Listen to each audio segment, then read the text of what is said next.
hour number 2. And as always, it's great to bring in folks that we haven't had on in a while. And that's a subtle plug for me to get my head out of my you-know-what and have folks on the show more frequently than they have been in the past. It's been a while, but now we go and we start our Open Cup coverage here with Atlanta United, Indy 11. And time to go to Hotel and Parts Unknown. Greg Rakestraw, play-by-play voice of Indy 11. Thanks for dropping by, partner. Great to see you. Murfreesboro, Tennessee. By the way, it was the stopping point last night, and it will be the same stopping point on the way back this evening. How are you? Oh, it's let's see. Well, this is the week where the boss calls mountains. And so this is not traditional Office HD. This is a mountain home. I say I'm closer to you than probably Kennesaw. So you and I are both going to be traveling, but the boss called mountains, and this is the week that we're in the mountains. So that's why we have the rustic backdrop this morning. I would say that reeks of Gatlinburg, Tennessee is what that looks like to me. Close suburbs of Blue Ridge, Georgia. So we're on the Blue Ridge Parkway getting that way. And so nice. I'll be drifting down to Kennesaw to see you tonight as well. What I wanted to do with you is I wanted to give our viewers and listeners an education about Indy 11. I know that you and I could talk about high school football and have our own separate show and discuss Indiana versus Georgia, and we could do our own 45 minutes to an hour, no problem. But what I wanted to do with you, with your knowledge base and your history with Indy 11, I wanted to educate folks about this year's Indy 11 team and what they bring to the table tonight against Atlanta United. So let me start with this. What has it been like for you to see this run inside Open Cup with a team that right now is third in the Eastern Conference in USL Championship? Well, the Open Cup has been great because, frankly, that has been a house of horrors for the Indy 11 since they first played in it. We had never won back-to-back matches in the Open Cup before. The white whale that is this evening is Indy has never beaten a Major League Soccer side. It is only the fourth time they have gotten to one.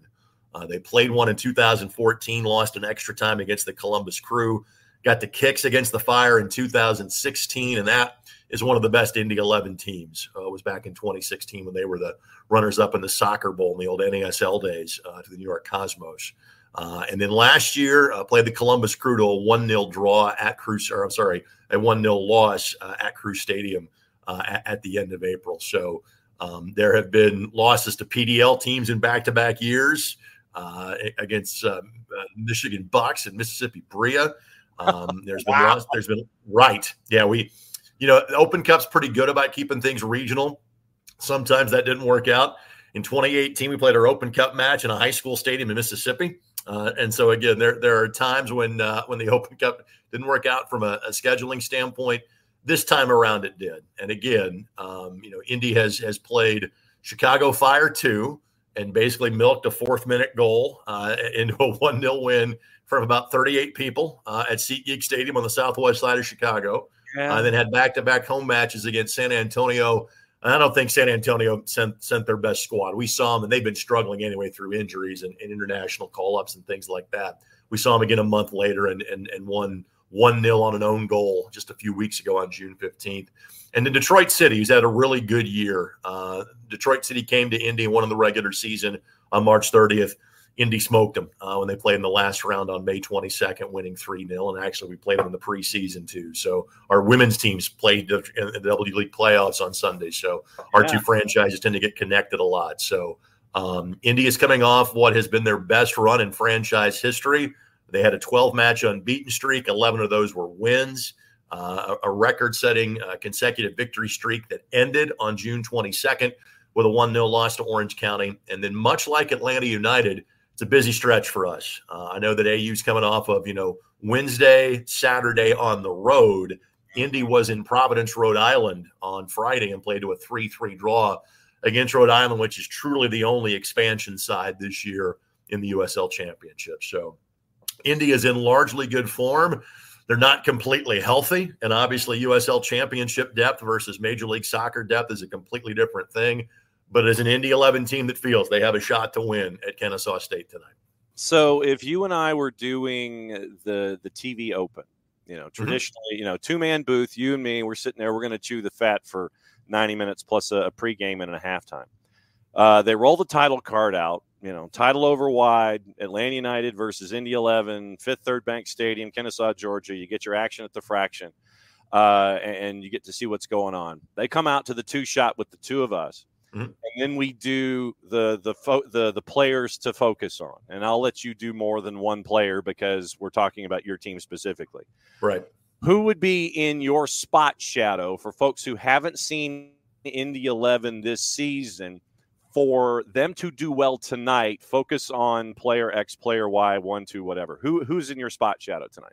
Sure. The couple of guys that immediately come to mind are Jack Blake, and he is questionable with an injury tonight. So we'll see if he is able to play. He did not play against Rhode Island. First match he has missed all year. He has a team-high 8 goals. He has 5 of those from the spot. Jack is a guy that's played more or less second division American soccer for the last 9 years. I was with Minnesota United there last year before going up. I was with the Jacksonville Armada and had 10 goals in 2017. Second year with us. He has never been in a goal-scoring form like he has been this year. And he got hot in the preseason, and you kind of go, well, it's the preseason. And it just continued over and kept going. The guy that has been the absolute find for the Indy 11 this year is Aiden Stanley. And again, Aiden is a guy that has some time in Major League Soccer, relatively young player from the St. Louis area, played at Duke, spent the last 2 years playing at Miami FC. Not with Messi, the other Miami FC. Miami FC. Exactly. And they said that before Inter was around, playing at the old Lockhart Stadium, by the way. They were the Ohio State of American soccer long before the other team in pink was around. But Aiden, the next assists he has will break the club record for assists in a season. Now, again, that's combining Open Cup and USL Championship play. He's got 2 in Open Cup play. He's got 7 in the regular season. He has been a set-piece wizard with that left-footed in-swinger. He was a good player in Miami. I don't think, other than the previous head coach and Mark Lowry, this is kind of the last guy that Mark signed before he elected to move on and now is with the Real Salt Lake organization. But this was his parting gift because Stanley has been tremendous. The other story for the Indy 11 has been Hunter Salt, who is on loan from Portland Timbers. He is 22 years of age. He is 6'7". Yeah. He has brief, experience in Major League Soccer. He is from Anchorage, Alaska. He is one of 2 Alaskans in the top 2 flights. Obed Vargas of the Sounders is the other Alaskan native playing in Major League Soccer. Indy made a goalkeeper switch right after the first Open Cup match. So when Indy played Chicago Fire 2 on April the 17th, it was Yannick Odell who had a clean sheet. The next match 3 days later in Colorado Springs, it was Hunter Salt in goal. He allowed 1 goal. He had not allowed more than a goal in a match, including 2 clean sheets in the last 2 Open Cup wins, until Friday night in Providence when Rhode Island found 3 in the second half and 2 of those off of corner kicks. So, Hunter has been tremendous in terms of what his Major League Soccer future looks like. He's got 2 very talented guys in front of him and, frankly, a coach that can still play. So, for example, Maxime Crépeau, Canada's #1 that you have seen, this summer for Canada. He's the starter in Portland. Trey Muse, who is a phenomenal college keeper at IU and has been tearing up our league the last 3 or 4 years, he is now the backup in Portland. And David Bingman is the coach, goalkeeping coach, and still listed on the active roster. And so that's part of the reason why Hunter is with us and getting such valuable experience. So there's your goal scorer, there's your assist guy, and there's your shot stopper right there. I was going to ask, how do you get a ball past someone who is 6'7"? Do you go below the waist? How does this work? Well, the problem was with marking guys on corners on Friday night. That's where 2 of the 3 goals started. And then Rhode Island, they have led our league in draws. It was the 10th one they had on Friday night. But they've got some real attacking quality. They've got guys like J.J. Williams, played for the Birmingham Legion, played with Tampa Bay, double-digit goal scorer last year. Albert Dequa, who was the Golden Boot winner in our league last year for Pittsburgh, is there too. Right. But there's a player named Jojea Quizero, who has spent time with Club de Foot with Montreal the last couple of years. Now he's playing for Rhode Island. What he does from the side of his foot going in both directions is not common for our league. And so right now, those 3 guys are as dialed as anybody. What really presented Hunter some problems on Friday night was simply a lot of traffic in front of goal. And we've not maybe seen as much of that. You normally associate that with the 5'10" keeper, not the 6'7" keeper. Yeah. But obviously, once something gets out on tape, everybody sees it. So we'll see something typical for Atlanta, a traffic jam in front of goal tonight up at Kennesaw State. Well, you're not quite getting to the traffic. I wish I had a rim shot in my which, John, is why we're driving instead of having to fly and drive across town to get to the north side of so a good friend of mine, and you might know him, Brian Giffen, was the former voice of Kennesaw State. Absolutely. Worked for the Atlanta Braves, worked for Georgia State. Giff and I worked together in Indianapolis. He was in Indy before he came to Atlanta. So I know exactly where Kennesaw State is, the setup, the whole 9 yards. And I'm connected to Mike Conti because Mike's brother, Matt, is the PR director for the Indianapolis Colts, of which I work for the radio network, and I'm the preseason television voice of. So I've got a couple of connections in this match, and I'm really looking forward to it. It's always fun to hear the 6 degrees of Kevin sure. James when it comes to this kind of stuff. When it comes to Indy 11 itself, if I had told you coming into this season right now that before the season started, you're in preseason, everything's getting ready for the boys in blue. If I had told you that you'd be third in USL Championship in the East, that you'd be 3 matches away from winning some hardware and getting the Captain America shield and taking that back to the mic, what would you have told me if I had told you that what we're talking about right now here in early to mid-July is happening? If I told you this in preseason, what would you have told me? Possible, but something that this team has not accomplished anything close to in the Open Cup. And really only one time since making the jump from the NASL in the dying days of that league to the USL back in 2018. Yeah. The only team that has been kind of this good or on this level of run was our team in 2019 that was 30 seconds away from hosting the league championship. That if a ball is swept out, if Niall McCabe or Brian Omby don't make a play at the end of the match to force a corner, which sets up a goal by Antoine Opino, who is known by a name I won't share on social media. We do have an explicit rating. We can, I can employ that if you want me to. No, we're good. The message has been a phenomenal player and a crushing goal. And Lou City wins in the conference championship in our building in 2019. After that, Indy didn't make the playoffs until last year. So Indy has always been, by USL championship standards, a major market club with a top-end budget that hasn't delivered really until this year.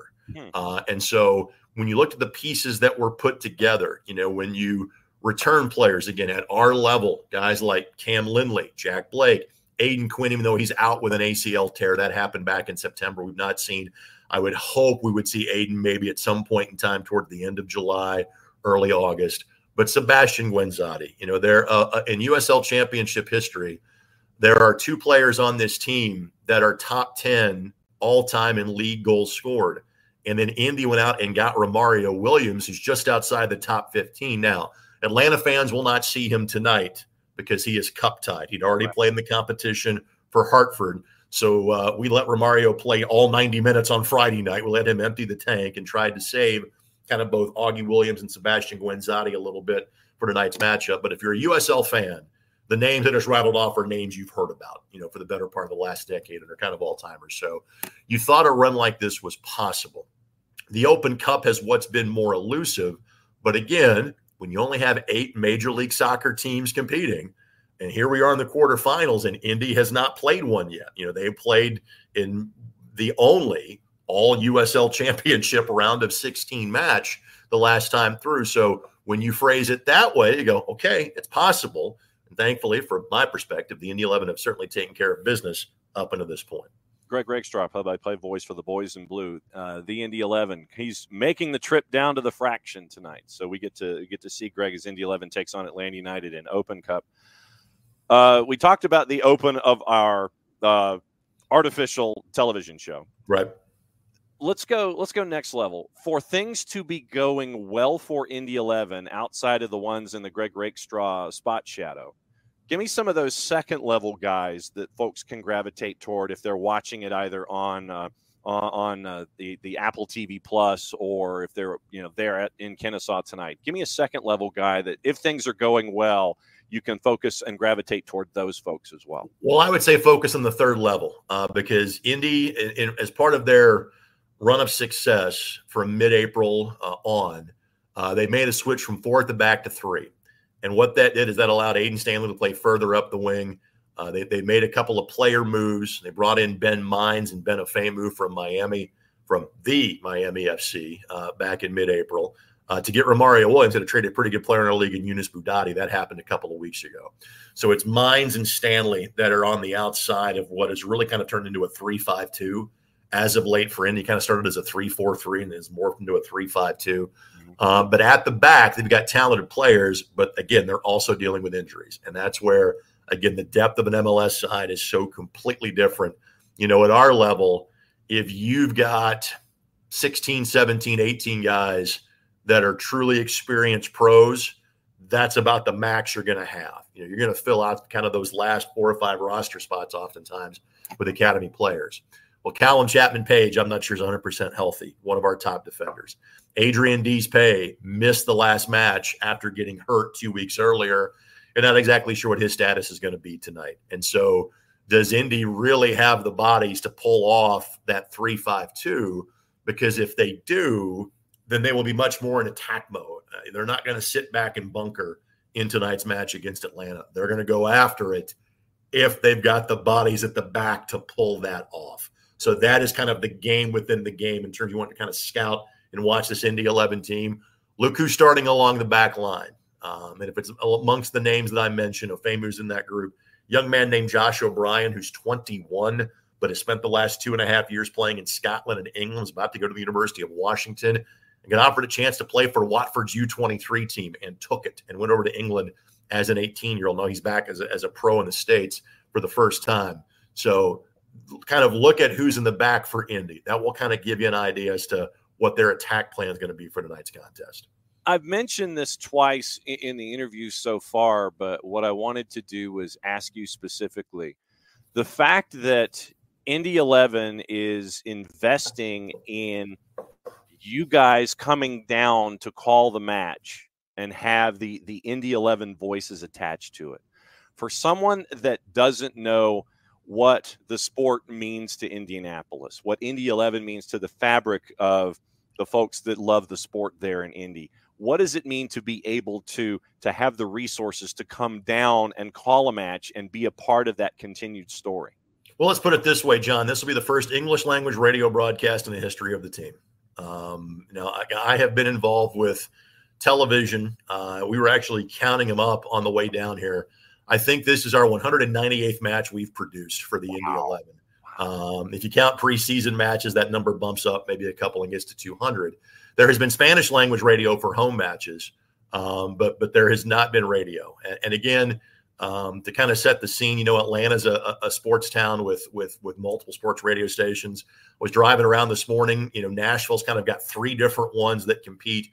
Indy has 3, but really has a dominant one. The station we're on is 93.5 and 107.5 The Fan.